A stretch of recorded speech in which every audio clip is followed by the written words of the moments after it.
right, everyone, I think we'll go ahead and get started. I'd like to welcome you to our webinar today on competition mindset and nutrition for soccer.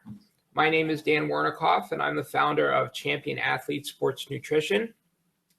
And I'm a certified sports nutritionist, and we've been working with athletes in all different sports from the ages of 8 until 25 to help them maximize their performance through better nutrition. My partner today in our webinar is Chad Parks, and I'll go ahead and let Chad introduce himself from Winning Mindset.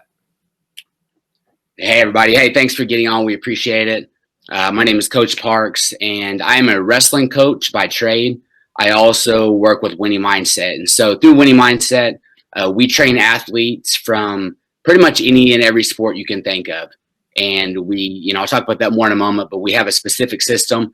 I'm a lifelong athlete. My dad is a National Hall of Fame wrestling coach. I played baseball, wrestled, played football, did all those things growing up, was an All-American in college, and then have been a longtime coach. My wife is also a volleyball and softball coach, so we're kind of a coaching family. And then 3 of my 4 children play soccer, so I'm excited to be on here today and share some mindset with you guys concerning soccer. As we're going through our webinar today, feel free to ask questions. The more interactive you are, the better everyone's going to enjoy the webinar. So you can type questions in the chat box, which a few people have already done. If for some reason you're unable to use the chat box, feel free to text me at 845-641-3063, and I'll be happy to read your question and we'll answer it. You can ask questions at any time for either myself or Chad, and we'll do our best to answer all your questions. There'll also be time at the end of the presentation for both of us to answer questions. So we're going to kick it off this morning with mindset, and Coach Parks is going to start us off. All right, so on the screen here, you guys can see this is what we call the training paradox. And, I speak to local high school teams. I speak at conferences all over the Midwest, and I work with teams and individuals from all around the nation. And one of the things that we often ask is this: how much of your sport, so right now we're talking about soccer, how much of your sport would you say is mental? And almost everywhere I go, people typically say 90% or more. Every now and then you get something a little lower, but people normally say it's 90% mental, right? And here's what we call the training paradox. If we agree that it's 90% or more mental, why is it that we train 90 or more percent physical, but we often neglect the mental side? And for me as a coach, I have to be very intentional about making sure, because, we're actually doing physical practice where we're working technique, we're doing strength conditioning, we're doing all these things physically, but I don't want to just throw bits and pieces in there when it comes to mindset. All right, because if your mind isn't right, if your mind isn't strong and you haven't literally trained your mindset, your physical can fail you because your mind holds you back. All right, and we don't want anything holding you back. A winning mindset, champion athletes, we want to make sure that you reach your potential, maximize it, and even go beyond what you currently think it is. All right, so that's the training paradox, and we want to make sure that we flip that around. Okay, so on this next slide, these are what we call mindset red flags. And these are things that if these pop up, it's like a red flag, right? These are negatives that we want to be able to address and get rid of. Okay, so a few of these for soccer. Maybe you get nervous in front of the goal. Okay, maybe all of a sudden the ball comes to you, you got a clear shot, and you get nervous because you don't want to miss. All right, you don't want to mess up in front of everybody. That's a red flag that we need to get rid of. Okay, do you have difficulty bouncing back from mistakes? As athletes, as human beings, we're going to make mistakes. Now, the thing is, how quick can you get back up? How fast can you forget and recover? And if you go out there and you mess up on a play, okay, bad pass, whatever it is, it's cheating your team if you can't bounce back from that and you end up making other mistakes. Okay, so we got to be able to get over it quickly. We'll train you how to do that.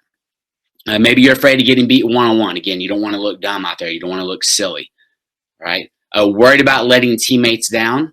Okay, man, when we practice with somebody every single day and we care about them, we don't want to let them down. But that could also influence us in a negative way. We'll get deeper into that here in a few minutes. All right, maybe you're afraid to take penalty kicks, or something that's really big and common is you're not aggressive or you don't have killer instinct. All right, you are holding yourself back. You're out there training hard, you're practicing hard, but when it comes to real competition, you're holding yourself back. All right, so what is mindset training? Here's what it is. It is sport specific and it's systematic. All right, these are mental skills training that we're going to help you do. This isn't just, and right now you're having to listen a lot. And again, you guys can ask any questions in the chat box. But whenever we do mindset training, it's not just listening; it's actionable. We have over 50 worksheets that we go with each athlete. So maybe we're working with the team, or maybe we are working with you as an individual, and we go through these worksheets week by week. And in these worksheets, you're actually writing, you're thinking, you're giving us answers. And then there are action steps you can put in place. Again, it's systematic. It's not just taking bits and pieces from here and there. It is, these things were written by top level soccer coaches and soccer athletes. So they apply directly to your sport. All right. We look at this as strength training for your mind. The same way that we practice technique, the same way that we work out doing strength conditioning, we got to do the same thing with your mind. And it's performance driven. Winning is not everything. All right. We love to win. As a coach, winning is very fun. Losing is not fun. It's easy to keep people motivated whenever we're winning. So we want to make sure that we're looking toward that, but it's not everything, because there are times that maybe you go out and you win a game. And then, afterward you are reflecting and you realize, like, I didn't play very well, or even as a team, we didn't play very well. And we know that we are better or that we need to get better. All right. So we're looking at your performance. And then there's other times maybe you lose, but you played lights out. Okay. In, the other team, or maybe, got beat in some one-on-one situations and the other player was just better than you today, or the other team was better than you today. Either way, we want to look at your performance. We want that to increase, and we want to maximize your potential. Okay. So a few things that mindset training isn't. It is not motivational speaking. I love motivational speaking. I do that. It's part of my career. I listen to motivational speakers all the time, but sometimes we hear things that are motivational. We don't put them into action. We want to make sure everything we do in mindset training is actionable. Okay. It's not therapy and it's not counseling. I do work one-on-one with a lot of athletes. And so as we are going through these worksheets, there are definitely some things in the recesses of the mind that come out, but we're not here for therapy or counseling. We're here to take your performance to the next level and to make your mind stronger. All right. So here's how mindset training is like strength training. It's something that you can and you should be doing year round. So if you want to be a great soccer player, there are always things you can be doing inside your season, outside your season. You can never be fast enough. You can never be strong enough. You can never have good enough technique, right? So we can always increase or improve in those areas. Right now, in this COVID-19 era that we're in, maybe you can't get together with your team, but you could always be in the backyard setting up cones. You could set up whatever you have. You can work on your dribbling. You can work on your foot skills, all right? You could be on watching YouTube videos of your favorite soccer player. There are things you can be doing all the time. So we strength train year round. We need to make sure we're working our mind year round, in season and outside of the season. One of the, this is a saying from the Navy SEALs, and I really love this. It says, in times of adversity, we don't fall back to the level of our desire. We fall back to the level of our training. All right. So if we haven't trained our mind and we go out there and we're actually competing and there's an adverse situation, maybe you mess up or whatever, well, you don't fall back to the level of your desire like, oh, I think I can get better. You fall back to the level of your actual training. So we want to make sure that the level of training is super high. So when we get in those adverse situations, we react properly. We react in a way that is going to allow you to be successful down the road. Okay, it's active training, just like I said earlier. It's not just going in and hearing someone speak. You literally have worksheets. We're going through those, and then we have action steps and things that you're supposed to do every single day of the week. And they don't take up a great amount of time, just a little every day, sprinkling it in, and things that you can do daily and things you can do weekly. All right.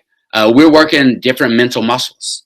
So many times whenever we think about mindset training, we talk about being mentally tough. That is one aspect of it. We want you to be mentally tough. But you can see the 13 mental muscles. We're going to work on self-knowledge. We're going to get to know, you're going to literally get to know you. All right. You're going to get to know your strengths and your weaknesses.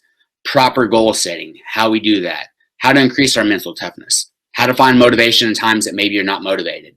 Right now, because your team isn't practicing, maybe you are having trouble finding motivation. You're having trouble getting out and every single day doing the little things that are going to make you better down the road.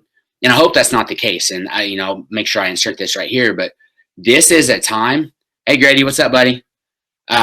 This is a time right now that you can make jumps over other people, because as we are in quarantine, as we are sheltered in place, some people aren't doing anything, and they're not going to just stay level. They're going to drop. Okay, you're going to make sure that you jump on and you get better, and you get better all the time. All right, so present moment, being in the moment, learning to relax under pressure, having confidence, clarity of mind, learning to be aggressive, and then beyond that, we're going to increase your leadership skills. We're going to make sure that your team building skills get, that they improve. Injuries happen. I've been in sports my entire life, and for me, I've had a number of injuries, and they can be real setbacks, not just physically but mentally. So we want to make sure that we're recovering from those, and we give you strategies to do that. And then sleeping, okay? And a lot of this ties in with your nutrition. All right, so I'm gonna jump down here to this next slide. These are some of the teams that we work with. And again, we're all around the nation. We have athletes everywhere. But looking at some of the NCAA teams, Iowa State, Rutgers, Michigan State, Georgetown, Fresno State. Okay, so we have a list right there. I mean, there's some top-notch teams that we're working with. High schools, Bergen Catholic, nationally ranked, one of the best high schools and sports programs in the nation, right? And you can kind of look around on there. Goddard, Kansas, where I'm at, and we have a few Kansas people on here today, which is awesome. My daughter's on here and her coach. And all right, so I'm going to jump down, and what I want to do now is just kind of give you a small lesson that this is what we call like a pillar lesson for us, all right? This is something that can apply not only to your sport, not only to soccer, but to every area of life. And I know we got a picture of swimmers on there, but it's just a great visual. So we have what we call predator versus prey mindset, and we want you to have predator mindset. Eyes in front like to hunt, eyes on the side like to hide. So if we think about predator animals, you got lions, tigers, bears. I'm in Kansas. Okay, lions, tigers, bears, oh my. Animals that are predator animals, right? Their eyes are in the front. We're humans. If you look in the mirror, you see your eyes are in the front. Then you have things like rabbits and deer, things like that are prey animals. So a predator animal, whenever it wakes up in the morning, it's not worried about getting eaten. It's not worried about anything else except for one objective. I'm going to go find food for myself and my family. All right? Whereas a prey animal, its eyes are on the side. It's always looking around. It's worried about a million other things. Okay? And as athletes, we want to have one objective. We want to be really good at our sport. We want to be great human beings. We want to be great in the classroom. But we have this objective in front of us, and we're going to run toward that. We're not worried about all these other things that can take us off course. Okay, if we look at this picture right here, Michael Phelps, Olympic champion, you could see he's the predator. His eyes are facing the front, and he's going after his objective, where he has, his competition right over there who's looking at the side, and he's not worried about his objective. He's worried about his competition. We don't want to do that, okay? So predator versus prey mindset. Here's one of the ways that we like to think about this, okay? Prey is your biggest foe. So foe is F-O-E. So we are talking about fan mentality is the F, others is the O, and extras is the E, okay? So in fan mentality, sometimes as athletes, we do this and we shouldn't, and we're going to work with you on this. But we are worried about maybe it's the best soccer team or club in town. Maybe it's the best soccer high school in town. Maybe you play nationally, or throughout the Midwest or the East or West Coast, wherever you are located. We have people from all over on this, which is awesome. Okay, so many times we're worried about the team that we're facing. Oh man, they won the championship last year. They have all these great players. Well, those are things that we can't control. Okay, that's fan mentality. We're not worried about their rankings. We're not worried about their record. We're not worried about what they placed in any certain tournament. What we are worried about is what we can control. Our attitude, our aggressiveness, our effort, consistently going to practice, consistently becoming better at our position, because when everyone on the team gets better at their position, the entire team succeeds, right? So we're worried about the things that we can control. Fan mentality is worried about things outside of our control. I'm a huge football fan, and not soccer football I'm talking about, even though I'm a huge soccer fan. But I like to look at my favorite football teams, okay, and see how they're doing, who they're going to play, and who, can they win or can they lose? But that's because I'm a fan, okay? Those players, their job is to focus on getting better every day. You as a soccer player, your entire team, your job is to focus at getting better every single day. Your coaches, their job is to help you prepare and get better every single day. We're not worried about everybody else, all right? So the F in foe is fan mentality. The O is for others. We can't be worried about what other people think about us all the time. Okay. And sometimes it's our family, it's our mom, dad, it's our coach, it's our teammates, all people that we love and they love us. And that's why we're concerned about it. We don't want to let them down. But we can often become so concerned about that we no longer perform, that we no longer compete to win. We're competing not to get beat. And there's a whole different mindset behind that. And I've done it before. All right. I've been there and I went out and competed not to get beat. And it's a terrible place to compete from. I would rather go out and compete to win every single time. So we're not worried about other people's opinions. They can have their opinion. We're, again, worried about the things that we can control. And then the E in FO stands for extras. And these are things that aren't inherently bad, but they can impede our success. So I'm not worried about extras like maybe playing video games. Not inherently bad. But if I'm staying up till 2 o'clock in the morning playing video games, and that's getting in the way of me sleeping and recovering well so that I can go and practice, to the best of my ability every day, that extra has now become a what I would say, a hurdle or a stumbling block that is in my way, and it's one I put there. Okay, so we got to make sure that any extras that we have in our life that get out of control or keep us from being a good athlete, we want to get rid of those. Those are all prey mentality, and we want to have predator mentality. All right, so next slide here. And it's my last slide before I get ready to turn this over to Dan and talk about nutrition. These are some common thought patterns that we see whenever soccer players are having their best games versus when they're having their worst games. And again, these things are all developed by high-level soccer coaches and players as we go in and we make a unique system for you concerning mindset training. All right, so in best games, you're worried about your technique versus what your other opponent or what the opponent might do to you. Okay, maybe you scouted them out, maybe you saw video on them and you know that, oh man, this person I'm going to be covering today, their footwork's incredible. They have a couple of real tricky moves. It's okay to know that about them, but we need to be focused on your technique. What are you supposed to go out and what is your job every single time? That is something you can control. All right. In your best games, you treat all opponents the same versus over or underestimating an opponent. And again, it comes back to fan mentality. I respect everybody that competes against me, right? So as a team, we're going to respect them because they're also training hard. They also want to win.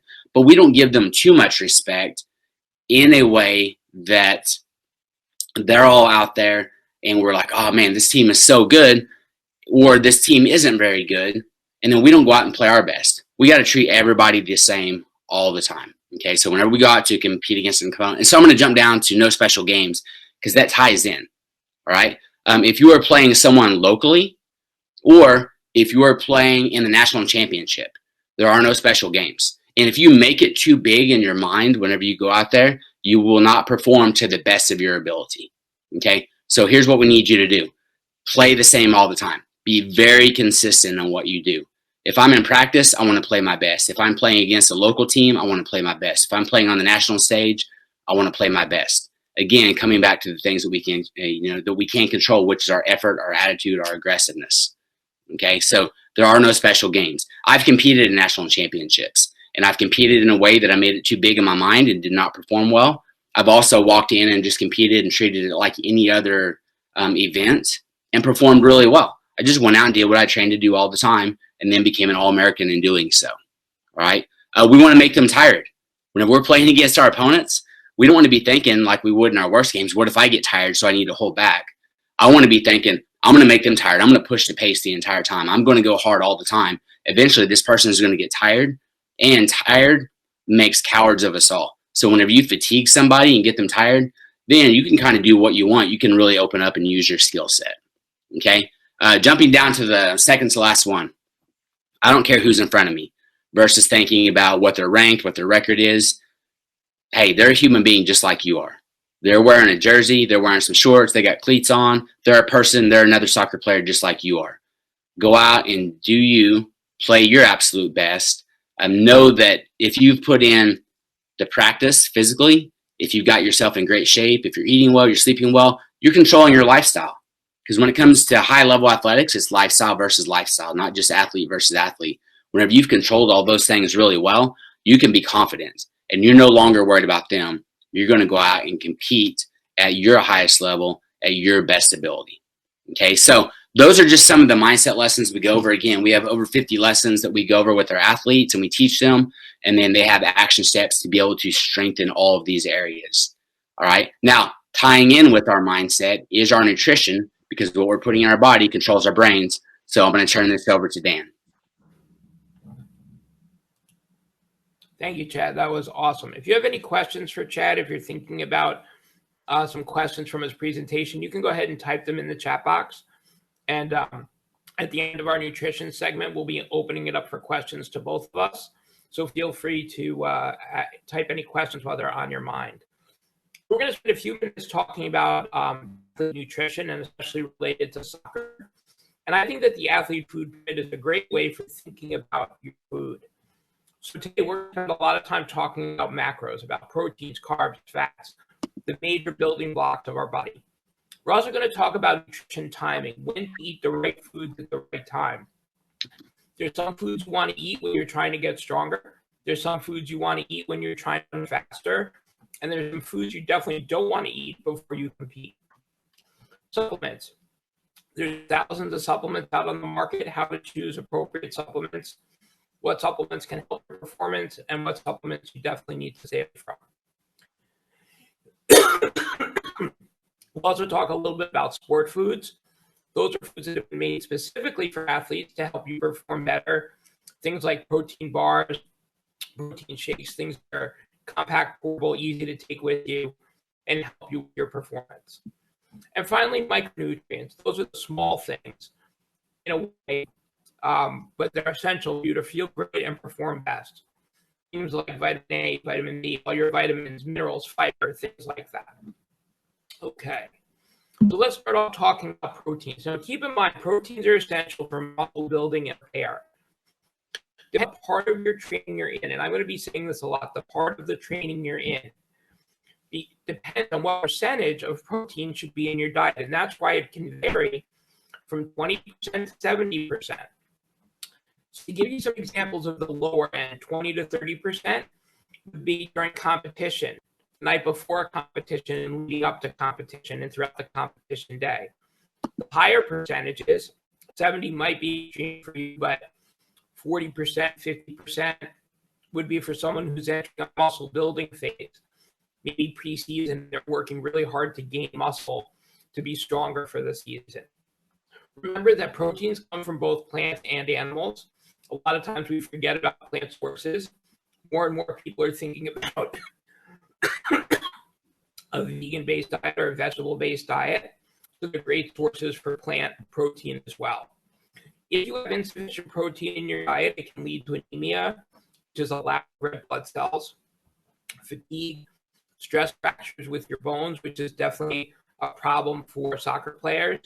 And depending on where you are with growth and maturity, can impair your muscle growth and your maturity. I apologize for coughing a little bit. I'm in the Northeast. My allergies are bothering me a little bit today, so I may have a drink here and there and cough a little bit. But I promise you I don't have any illness right now. Carbohydrates. So carbohydrates are the energy that our bodies need. For soccer players, we're always talking about making sure you have the right carbs before you practice and before you compete. When you're looking to choose carbohydrates, you want to pick carbs that are less processed. The less processed they are, the longer sustained energy you get from them. So they are our main source of energy in the body, and depending again what phase of your training you're in, it could be anywhere from 20 to 70% of your diet. Glucose molecules are stored in the liver, and then your muscles use them for fuel. If you're not having enough carbohydrate and you're burning a lot of energy, then your body's forced to use the energy in your muscles, and that's how you can actually lose muscle from working out. Carbohydrates are going to improve your athletic performance, and they're going to help you with muscle gain. And then fats. Fats are an essential part of our diet for sustained energy, especially during a soccer game. In the first parts of the soccer game, your heart and lungs are doing a really good job at keeping up with the amount of work that your muscles are doing. But depending on if you're on some long sprints or going into overtime, there may come a time when your heart and lungs cannot compete with the amount of work your muscles are doing. and your body will switch from aerobic metabolism using air to anaerobic metabolism, which is using stored fat. So you need to have enough fat in your body and have to be eating enough fat to have that for energy. So it gives us sustained energy. It also helps with proper digestion. People who don't eat enough fat in their body often have problems with constipation and bloat and discomfort. Fats are also the building blocks of our hormones, especially things like testosterone. Both men and women have testosterone, and if you don't have enough fat in your diet, your body has more difficulty producing essential hormones. In our diets, it's usually 10 to 40% of our diet. Keep in mind, the more protein, especially animal protein in your diet, the higher percentage of fat that's going to be in your diet as well. Sourced generally from animals, but they can also be from fruits like avocados, beans, nuts, and seeds.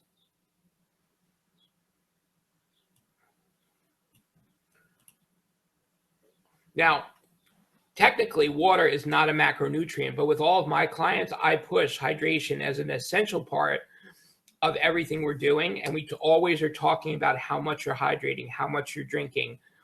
And it's not about how much you're drinking during practice. It's about how hydrated you are going into practice. How much have you been drinking 24 hours before competition? That's really the hydration that's important. So even though you need to hydrate throughout a game and throughout a practice, if you're not hydrated going into games, going into practices, your performance will suffer. So keep in mind that water is essential to keep your muscles energized. It helps you concentrate. The most common reason for headaches in school-aged athletes 8 to 25 is dehydration. So it affects how well we concentrate. It can also give us headaches if we're dehydrated. They improve the performance of our skin. So again, people that are athletes are very active. You get burns on the ground. You get acne is a concern for a lot of teenagers. So how well our skin performs has a lot to do with hydration. So keep that in mind. Helps your kidneys function properly. If you're not drinking enough water, your kidneys won't work properly. You're more susceptible to kidney stones and having kidney problems. And it also helps us maintain a normal bowel function. Now, no one really likes talking about having to poop and bowel movements, but as a nutritionist, we think about it because we don't want you to go into competition or practice feeling uncomfortable and bloated. There's nothing worse than having cramps while you're running, abdominal cramps, and it's because there's gas and poop caught in your intestines. So having normal bowel function is part of being a great athlete, and it also means making sure that you're hydrating properly and have enough fiber in your diet. So micronutrients, again, are an essential part of our diet. This kind of just gives you a breakdown of all the micronutrients. You could Google a diagram or something like this if you need to, but it's one of the things we take into account when building a nutrition plan, is making sure that you're getting all the micronutrients that support your body. So low iron, especially in running athletes, is a big concern that we have. So soccer is considered a running sport. And athletes that run a lot can have something called athletic anemia. Athletic anemia is caused by the capillaries being on the bottom of your feet are very close to the surface. And when you run a lot, those capillaries break and the iron will leak out of those capillaries, and that makes you anemic. So very often running athletes can suffer from athletic anemia, and some signs and symptoms of that can be fatigue, being short of breath when you shouldn't really be, and feeling weak. So it's something that we always consider as part of an athlete's diet, and make sure that they're getting good sources of iron, which can be red meat. It can also be dark green leafy vegetables like spinach, kale, things like that. Here are some iron-rich foods for you to consider and make sure that are part of your diet. A lot of athletes have gotten away from eggs and are afraid to eat the egg yolks. But the nutrition is actually in the yolk and not in the white. The white is basically a filler, and it's a great source of both vitamins and minerals. Now, the challenge of all great athletes is that sports are a marathon and not a sprint. And Chad talked about this quite a bit, is that there's something always you can be doing, and soccer is no different. There is a time when you want to peak, so you want to peak for competition, but your bodies need to grow and mature if you're not a grown adult. So we need to make sure that we're feeding our bodies properly so they can grow and mature. So we like to talk about nutrition periodization. And periodization is the idea of changing our diets based on what part of the season or what part of a training cycle we're in. So as I mentioned earlier, preseason may be a time for you to be working on getting stronger, getting faster, building muscle. In season, you want to be at peak competition. So during peak competition, you probably need your body fat a little lower so you can be as fast as possible on the green. What we do with a lot of athletes is we'll do a bulking stage during the preseason, and then just as we're getting in towards the in-season, we'll lean them down, and that gives them a performance boost. And then we look at what we should be doing off-season. And that may, again, be a time for building muscle. A lot of our soccer players have multiple in-season, so they'll have a school in-season, and then they'll have a club in-season. So the idea of looking at nutrition periodization is looking at the whole year and breaking it up into different times and deciding what percentages of proteins and carbs and fats I should be having based on what my performance goals are during that time. Everything starts with the body composition analysis, and there are apps that you can do this on yourself, or you can see a nutritionist who's going to, like myself, who's going to do a much more detailed body composition analysis. But essentially, we need to break down your body's components, what your weight is, how much of your weight is fat, and how much is muscle. Your body fat could be too low. That could be a reason why you have low energy. Or your body fat could be too high. And that could be giving you not enough energy and could be slowing you down. How much muscle mass you have, what's the level of your hydration, and what is your BMR? Your BMR is your basal metabolic rate, which means if you laid in bed for 24 hours, did absolutely nothing, how many calories your body needs to maintain your current weight. So when we're figuring out how many calories a person needs to have, we start with their BMR. Then we add a number for daily living, like going to school, hanging out with your friends, regular life. And then we add numbers for all your physical activity. So how many days a week do you have soccer practice? And how long is each practice? How many days a week are you in the gym? And how long is each session in the gym? And we use those numbers to total up the amount of calories your body needs. That number tells us how many calories you would need to have just to maintain your weight. And then if you want to gain weight, you need more. And if you want to lose weight, you need less. And from those calories, how much should be protein, how much should be carbohydrates, and how much should be fat. So we establish those goals of your body fat percentage, your muscle mass, and what we need to do to improve your energy and endurance. Oops.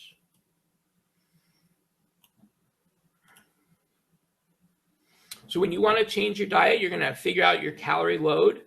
Think about the stage of training you're in and what macronutrients you should have. How much should be protein, how much should be carbohydrates, and how much should be fat based on your goals. Make sure your diet has all your micronutrients in it, that you're getting enough water and hydration, and also timing those nutrients. When do I want to have carbs? For instance, if you practice every Wednesday at 3 o'clock, around 2 o'clock, you should make sure you're getting some good high-quality carbohydrates to have great energy for that practice. You have a Saturday morning game.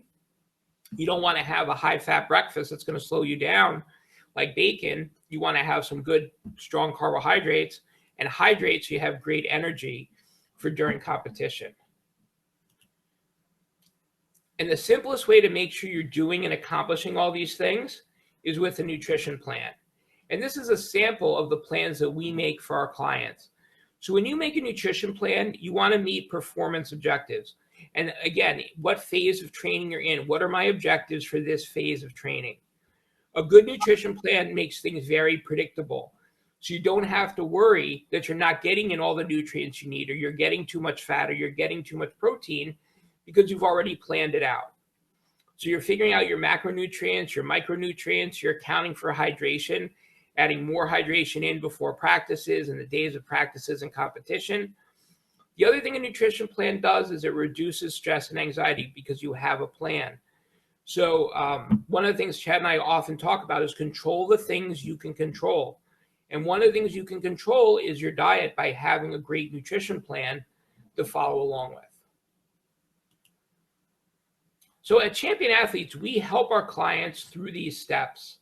And basically the steps for any great nutrition system starts off with that assessment, that body composition analysis, as well as a food analysis to see what are the foods that you like to eat and when you like to eat them. Building a nutrition plan to meet the goals for that phase, and then coaching you through that, help giving you mental support, making sure the plan's working for you and achieving the goals you're looking for, then reevaluating and building a new plan to meet all your different needs.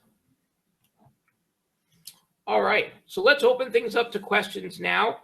Any questions for myself or Chad, please feel free to type into the chat box and we'll do our best to answer them. Or you can text me at that number if you don't have access to the chat box. All right, so we do have a couple questions here. Mike Lynch asked a question. How important is less processed? How can we get enough good carb sources that aren't processed? Seems like most everything is processed. So when we talk about, you're right, a lot of things on the market are processed. But when you're looking at good sources of less processed carbohydrates, one great rule of thumb is if it's white, it's no good.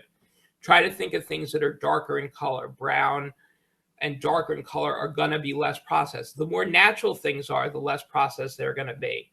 So a natural peanut butter or making your own peanut butter versus buying a very processed peanut butter. Nuts. Kind bars are a really good example of a bar that's much less processed.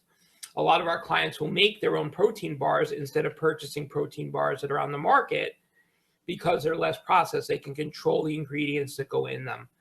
So those are just a couple examples, but there's some great protein bars on the market that are less processed and are perfectly fine.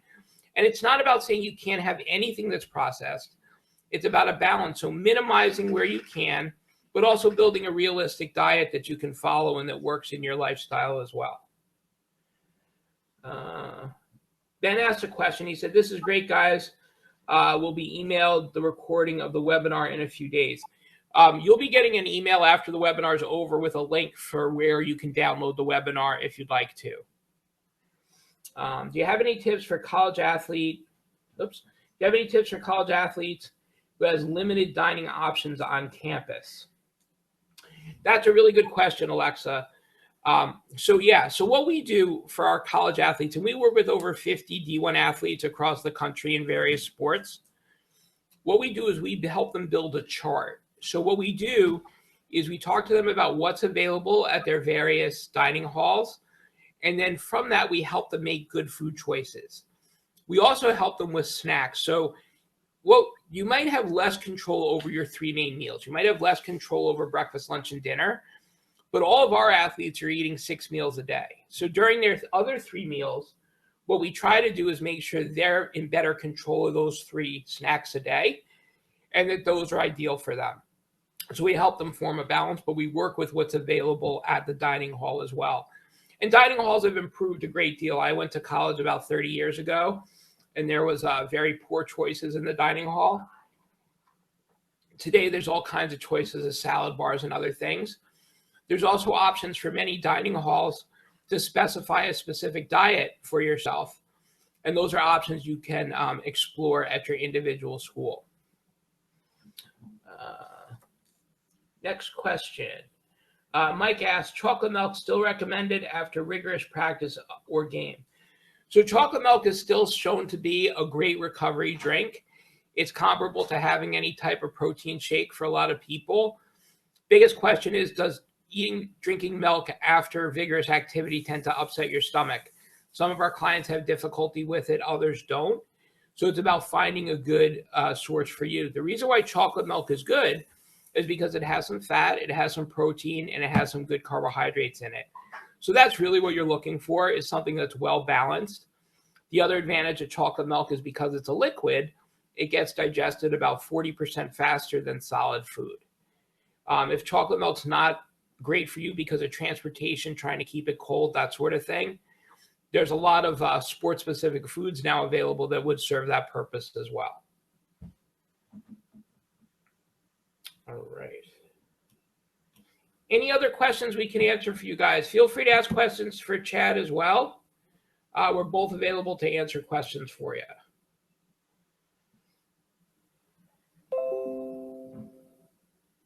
Chad, I think the next question from Brian's for you, buddy. Yeah, so do you have any specific nutrition or mental toughness books you guys recommend?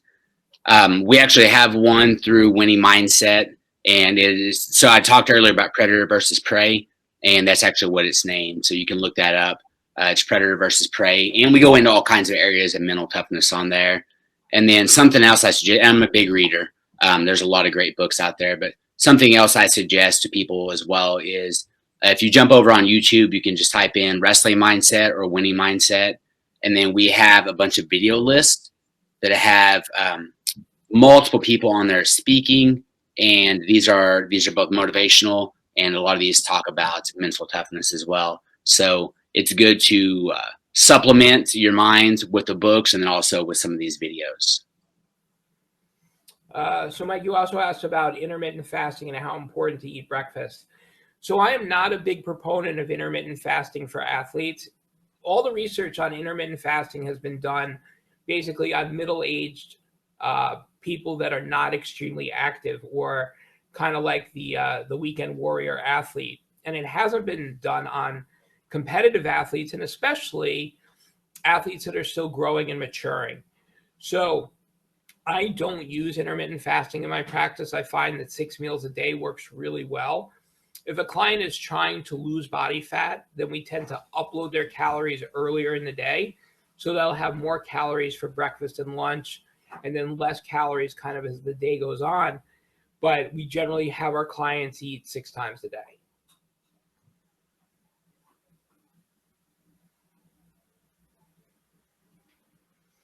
All right, John had a question. I'm always impressed and appreciate how when student athletes learn the importance of diet, they are proactive in their own personal shopping when they are at the university. I agree 100%. I mean, and the thing is that the time to learn these skills is as young as possible. So we begin with clients as young as 8 years old. And a lot of people look at me and say, what are you doing working with an 8-year-old on sports nutrition? Well, we're not really working with them on sports nutrition. We're really working with them on healthy eating habits and learning how to make good food choices. You know, there were some books written a while ago called Eat This, Not That. And that's really kind of the philosophy we try to have with our clients, is saying make good food choices when you can make them, but also allow yourself to be a kid and have some cheat food in that plan as well. So when you make good choices, you have room to have a really nice diet, not feel deprived, but also be getting all the nutrition you need to be the best athlete you can be as well.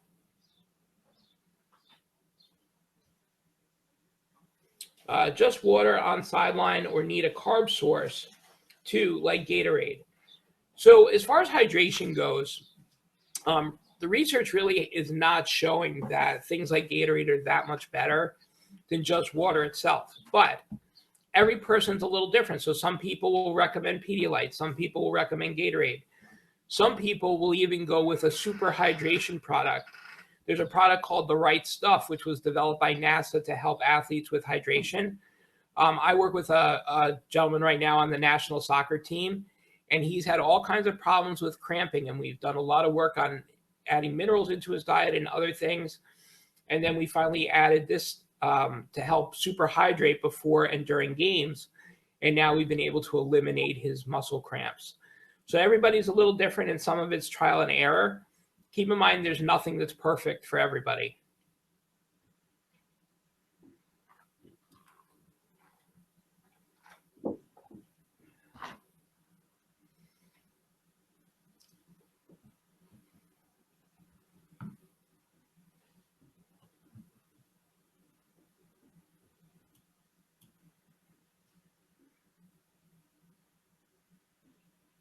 We have someone typing a question now. It'll just be a second.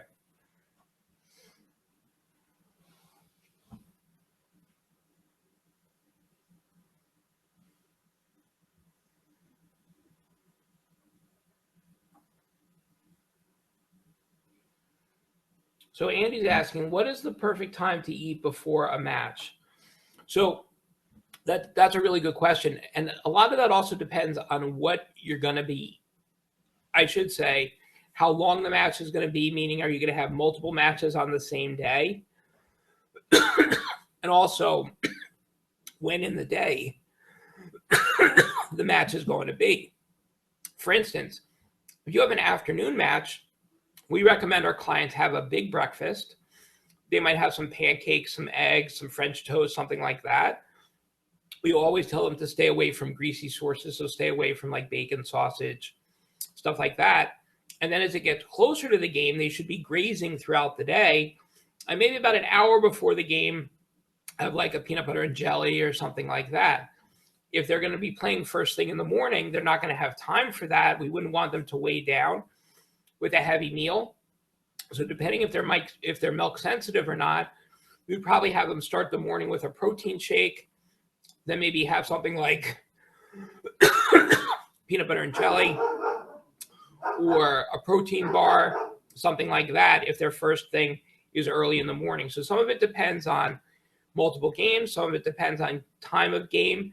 There's a lot of variables, and we help them build different approaches depending on when their competition is going to be. When you speak of a variety of drink choices, it appears we see that all the time in tennis for venues. Oh, I like your point. Yeah, thank you very much. So here's one thing that concept that I didn't really talk about is that with all of our clients, we have them practice just like they're going to compete. So for instance, you asked a question about how long before a match should I compete? Well, if you have a morning practice on a Saturday at 9 o'clock, we'll have our clients get up at 7 o'clock and have their pre-game meal before that practice. And then we'll ask them, how did you feel in practice? How did that work for you? How was your energy? Did it upset your stomach at all? So same idea with the hydration drinks. We'll have them try some different drinks. Which one made you feel better? Which one didn't work as well? You know, it takes 2 or 3 times before you really establish what works best for you. And then once you know that, we like to be very consistent when it comes to competition.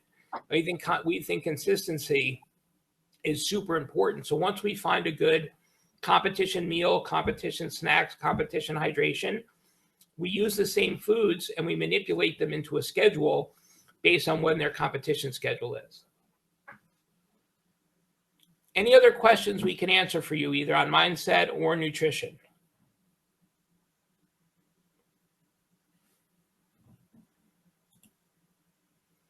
For more information about Champion Athletes or Winning Mindset, here's our contact information. We'd like to thank everybody for participating in our webinar today.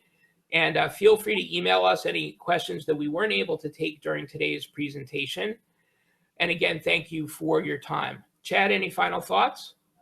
No, I just want to say thank you for everybody for jumping on. And again, yeah, if you have any questions for us, make sure you email and then check out the programs with Champion Athletes and Winning Mindset as well. Thank you very much, everybody. Have a great day.